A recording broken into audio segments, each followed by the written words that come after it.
Chopper 5 is a 16-mile stretch of I-95 is shut down because of smoke from a brush fire that is occurring just west of I-95. Good evening, everyone. I'm Kelly Dunn. And I'm Jay Cashmere. Thanks for joining us. Here is what we know right now. The brush fire in Indian River County is now at 60 acres.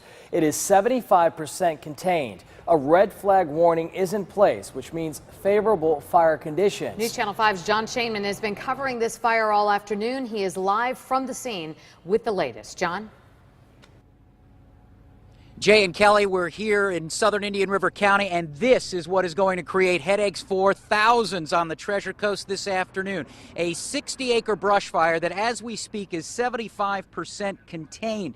We've heard in the last 20 minutes or so that the head of the fire has been knocked down, stopping its forward spread, and what a lot of the fire crews are doing now is dousing the hot spots to try to get a handle on it. In the last few minutes, we have not seen any black smoke billowing across the interstate, but right now you can see the fact that there is still smoke across the interstate. You can see the flashing lights of the law enforcement vehicles sort of keeping traffic still off of this highway for what is going on right now, 3.5 hours. We understand there's an FP&L crew back there looking to see if there's any possible damage to power lines. Fortunately, this fire, while right next to the interstate, not near any homes or businesses. There were some spot fires that had jumped across onto the east side of I-95 near the Indian River County dump, but Indian River County Fire Rescue and St. Lucie County Fire Rescue getting the best of that. The Florida Forest Service has several vehicles here, at least 3 plows, a plane, and they had a chopper here for several hours which dumped 68 loads of water at 360 gallons a load. So just do the quick math there, thousands of gallons of water being used to fight this fire. But again, we're in brush fire season. That chopper in the last half hour sent to Florida's west coast to Charlotte County to battle a 300-acre brush fire there.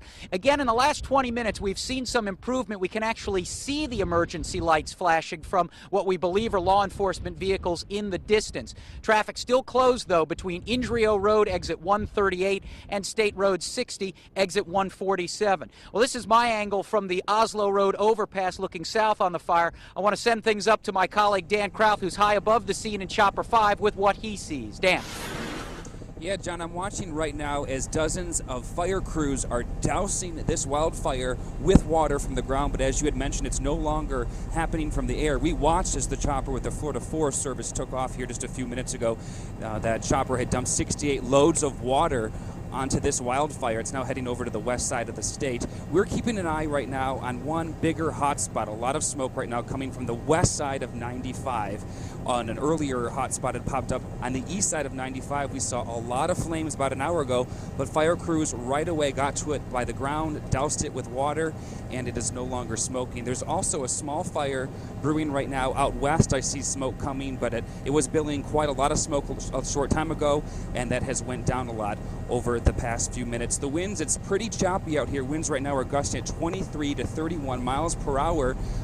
Those winds are changing a little bit. So as those winds change, the smoke could spread and those hot spots could jump. So anything could happen over the last few minutes. When it comes to traffic, it is a nightmare for rush hour traffic. As I look far off to my north, traffic appears to be backed up just for miles. The side streets are pretty busy as people are trying to find alternate ways to get home tonight. Overall, things are looking a lot better here when it comes to smoke as compared to 2 hours ago, but as those winds change, anything could happen. We'll keep you posted. Back to you, John.